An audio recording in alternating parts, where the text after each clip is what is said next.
What's happening, everybody? This is probably the hairiest version of Paradox 2767 you'll ever see, for better or for worse.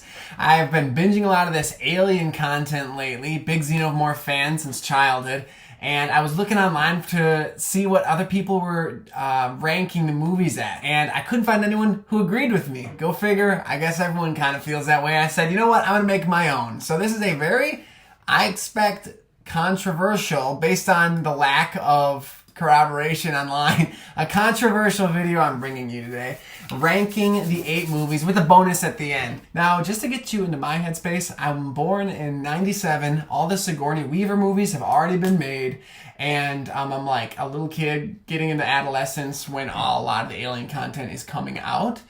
So I think that definitely biases my take on this stuff. I watched Alien when I was very young with Sigourney Weaver and all that. Loved it when I was a little kid. It was amazing. At least a good couple years after that, I watched Alien vs. Predator. And then like 5 years later, we happen to have a box set of all the 4 Sigourney Weaver Alien movies. I watched all those, but that was a lot later. Anyway, let's get into it.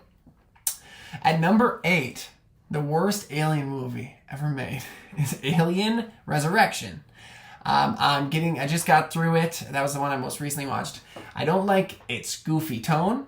I think it's really weird. I don't think it fits literally any of the other movies in the series. I mean, there's certain alien movies that don't take themselves as seriously as others, but this is just like, I couldn't get into it. I know Dan Hedaya, the dude who plays the general, from Clueless. So, like, that's the dude I know is like the dad. So, he's just a goofy guy in that role who's like serious himself, but it's just like a punchline. Now, maybe that's just a me problem, and other people have seen him in more dramatic roles, so that when he comes up in Resurrection, it's not so weird. But I just saw him, and I was like, this is so weird. And in general, it felt kind of just like a letdown with when you had like all of this great like momentum, and Sigourney Weaver was able to stay with the series so long. Like, oh, her final hurrah. Who knows, I guess. But for it to be this kind of silly take, I didn't love. So that was number 8. Number 7, Alien vs. Predator Requiem. So far, none of this probably surprises you. I got Sharknado vibes from that whole movie. It's like too damn low budget to just like be considered a proper alien movie. I think that's the problem. Budget, like the cast is really low, like C-list cast. And I mean, I'm not the first to say this. I'm probably the trillionth to say this, but like it's literally so dark. I can't tell what's going on. You can't see the action. I read that the directors thought that the first AVP was too light and you could see too much of the monsters. But it's like, well, dude, like I need to see I can't see who's fighting who, literally. Like, is that just a normal alien, or is that the hybrid? Is that a predator? Like, it's a complete mystery in this movie. And I like the visuals, which will come up later in this list here. Like, I love to see detailed shots of some of the monsters. So this one did not do it for me at all. All right, this is the first one where people are going to start clicking off the video. So thank you for joining me. Number 6, I'm almost afraid to say it, Aliens. That's right, the sequel. Bill Paxton, James Cameron. Aliens, ladies and gentlemen. Alright, so like I said, I watched the first Alien movie when I was very little. I watched Aliens like years later when I already had gone back to Xenomorph, the original whole concept, so many times. And I came to this expecting, oh man, they made a sequel, you know, like I'm sure it's going to be just as great. And I was like severely disappointed. I didn't like the action direction. I still don't, how they took it into more just like a war movie. I mean, it makes perfect sense for like guns to be brought into the equation in the in-universe. Like the first time we had flamethrowers in the first movie and homemade, you know, motion detectors. Now we're going to have to bring in the military if we know that what we're going to encounter is like xenomorph level. So that makes sense. Like I get it. It's just on film, I didn't like it. I thought that the dialogue felt really dated. Like Bill Paxton when he's like feeling kind of, I don't even know. Like I said, I'm from 97, but it just feels like before my time in like a very stuck there way. Like he's kind of got this like groovy lingo or something. Whoa, man, no way. Like he's got like this burnout vibe or whatever, but it just seems so damn cartoony. Like when you're trying to translate that to watching it in 2023. So I was like, ugh, that's just not for me. Not for me. Okay, I get it. Like it maybe in its time it was great, but as from my perspective as a 26-year-old, not for me. I regret like there was a whole scene that I've seen. It's a deleted scene where Sigourney's talking about her daughter and finding out that her daughter's been dead for a couple of years because Sigourney's been in, hypersleep for 60 or 50 years. That whole drama of like the motherhood thing, I thought would have really strengthened the whole her and Newt relationship. But when they cut that was like one of the only redeeming things, because I'm into like the lore of Ripley specifically, you know, especially when they cut that out, and without that there's even less for the movie to stand on. So that was basically, that's how I stand. I'm so sorry, I don't like aliens. Next up comes Alien 3. Okay, so this is in fifth place, Alien 3. It's a little dour, it's slow moving, it's like very, you know, like when you have a movie that doesn't have any sort of break from its central emotion, you know, it's just like dark and kind of gritty. It can get boring because you need like a little comedic relief, a little bit of this or that, just to like keep me at all entertained. But even like, oh, we'll throw in a little romance, like the romance with Ripley and the doctor, I guess. That was just a little, even the romance felt dour and gray toned. Like everything felt so gray that it was just, you know, straight sailed right through. I did like the dog concept, how the facehugger goes on a dog and makes like a four-legged xenomorph. That's cool. So for that, I didn't mind the movie as much, but yeah, it's just like not my favorite. Okay, so now number 4. You're already like realizing by now how insane this list probably is because of what's left to be ranked. Like, I'm sorry, I know this is probably sacrilege for some of the older Xenomorph fans out there, but bear with me. The number 4 is Alien Covenant. Okay, so this sounds crazy, but this is the first of this list that I would actually go back and watch again. Maybe it's because I haven't seen it as often and I need to go back and watch it to place it this high on the list or something, but I'm interested in like what they were trying to do with that movie. Granted, I was definitely left wanting more. I could have used more Xenomorph stuff for sure. I feel like there wasn't that much in it. I didn't enjoy some of the casting, to be honest, like that. The heavier set Tennessee character, I think he's like also a comedian. I don't like comedians in my Alien franchise, like, period. It's like we had besides him, besides Dan Hedaya, there's that dude who married Helen Hunt, who's like in charge of Weyland in Aliens.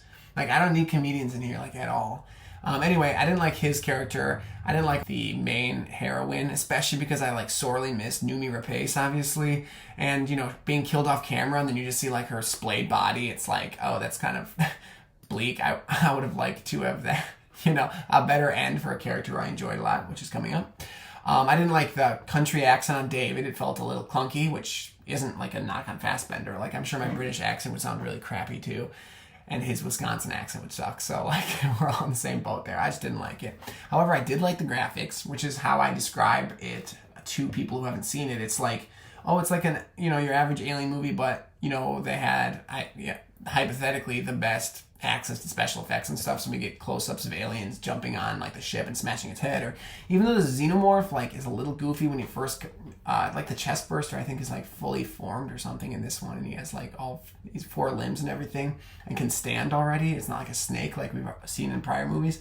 I just like the little detail and like the intricate little limbs and crap. I love the visual side of these franchises, so that took it pretty far. But yeah, I don't think the heroine held a candle to Sigourney or Noomi Rapace, and, you know, that's all I know. Number 3, Alien vs. Predator. I know, you still can't believe your ears that this movie is in the top 3 Xenomorph movies, but now you know. This is the second of the films I saw, like I said, I believe. So that might have something to do with it. Let's just say if I was 7 or 8 when I saw the first one, I was 8 or 9 for this one. And that, you know, when you see something as a kid, it stays cool forever, which is probably why a lot of you like Aliens, the unlikable. But anyway, I rewatched that recently. I love some of the shots in there. Like, there's, I think, 2 slow-mo facehugger jumps through the, you know, like it's jumping through the air, and then one gets like cut in half from the Predator's like shuriken and crap like that. I like that stuff. I like the slow-mo stuff. I like the detailed shots. I thought it was cool in general how like the main character becomes like a buddy. It's like a buddy cop movie with the main character and the Predator, and how they like fighting him off, and how she has the Xenomorph body parts that don't get burned by their acid blood. I thought that was just kind of cool. And I actually like the visual of like things like the temple battle, where there's like 3 predators and like a Mayan temple with like 6 trillion aliens crawling up it. There's a couple visuals that I think are really strong here. And I'm here for that campy backstory of like predators setting the whole world up as like a depot to hunt the xenomorphs that they may have designed or something. It was all weird, but as like a, someone else called it like a fan fiction, this movie, and if you take it in that respect, like, oh, it's just sort of a fan fiction of these movies, then it's like, okay, yeah, I can get behind it. I also recently, for the first time, watched the Predator movie with Arnold Schwarzenegger. I actually was more entertained during Alien versus Predator. Like, I liked the Schwarzenegger version, or the Schwarzenegger movie, for sure. I thought it was fun. But I actually like this movie. As an action movie, as everything, I like it better than the original Predator. So that's just like another aside, just to make more people agitated. Okay, so second place. I thought long and hard about this, okay? Even if it doesn't seem like it. Even if it seems like I just rolled an 8-sided dice. But Alien, the OG, I have in second, okay? I thought, obviously, it's a great beginning to the series. But when I rewatched it as an adult, it does come off as slower than I remember. I do think my enjoyment is limited because I'm like from 97 and now it's 2023 and it's not 1979 when it came out. Like when I saw it when I was a kid, I was blown away. And I've been watching this as a 26-year-old in 97 in 79, I'd been blown away. At 2023, it comes off as a little slower than I remember. That's basically all I have to say. There's a lot less action. Obviously, like the xenomorph doesn't get on screen too much. I love it though for what it did and how original a movie it is. I like it. Now, number 1, that's right, it leaves Prometheus, which is maybe insane to a lot of people. But picture this, man. I was 15 when I saw it in theaters, so I saw it on the big screen. I was just a kid. Numi Rapace, which I'm probably mispronouncing, she's awesome in it. I've only ever seen her in, I think, one other movie, Lamb. But she's just cool to watch. She looks like a badass main heroine. She's like totally convincing as like a kick-ass alien killer. There's certain scenes that I'm like, dude, this is dope. Like when she's getting a cesarean in that like medical pod and it's like rips out an alien and it's like hanging above her face. That is dope. I love that scene. I love stuff like that. When I was a kid and I'd put in contacts, I used to think whenever I could like blink them into existence and I could see the world around me, I'd always think of that line, Prometheus, are you seeing this? And I bring that up because it's quotable. I think the movie's quotable. I think it's memorable.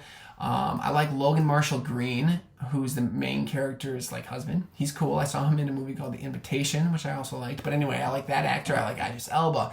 Like the cast I like a lot in this movie. I know that doesn't have that much alien in it. Like there actually is not a xenomorph in it as we know the xenomorphs to be. But I'm like really here for all this like cool backstory and like the idea that, these engineers might have started the entire human race plus the xenomorphs, which calls into question some like, were the siblings of the xenomorph? There's like weird morality, and like things that you create come to destroy you. Like the AI in all these movies comes to be a hindrance to humans, just like the xenomorphs are a hindrance to the engineers. Like a lot of parallels, a lot of cool things to think about. And I like it. There's not a cast member I don't like. There's not action sequence or anything I don't like. Even watching it now, having seen it a handful of times, I'm feeling like I'm in suspense. I love it. And then now, just as a little bonus, I think honestly my favorite piece of alien material or whatever ever is this video game, which I was just going to give a little nod to because I love it and I just replayed it. Alien Isolation. I honestly think it's like the best story of like all of these things because, it's a lot of gameplay, so they have a lot of time to draw out characters and stuff. But I really, really love what they did with that story. And it takes place, between the events of Alien and Aliens. So you're playing as Sigourney Weaver's daughter, who's like risking her life just to get a transmission from her mom, just to like basically like even she's not has no hope of seeing Sigourney. She just wants to hear her voice basically one last time. Like it's cool as hell. I love it. It's really fun. It's super immersive, which makes sense because you're playing it, But it was recently ported for the Switch, which is how I played it again. I played it in high school on my friend's PS3. Played it again on the Switch recently. The environment, some of the characters look clunky, but the environment still looks great. Like when you're walking down halls, it's like I can't tell when this could have been made yesterday. And like that's the most important part anyway, because you're just like walking around these empty halls looking for xenomorphs and like having a heart attack. It's so dope. And I love the heartwarming story of the daughterhood and all that stuff. So Alien Isolation gets a little, like, you know, extra little shout out because it's sick. And also in some of the DLC, they got like Sigourney and her co-stars from Alien. They brought them back to voice act their characters in the game, and it's like the most beautiful thing because you can tell that they're elderly as they're, you know, making these recordings, because the game was only made like within the last decade. It's just like the most beautiful homage ever. Anyway, that's my insane list. That's pretty much how I feel. I know Alien Prometheus I did go back and forth on because I love them both a lot. I kind of just went by, okay, if I went and wanted to watch a movie right now, what would I watch? And that'd be Prometheus right now. So maybe that's a little bit of a current bias, but that's what I know. Also, everyone says Alien is the first, and I just wanted to be like a psychopath and put it second with Prometheus in first. There you go. Crazy list, I know. Thanks so much for giving me this much of your time, and, you know, signing off.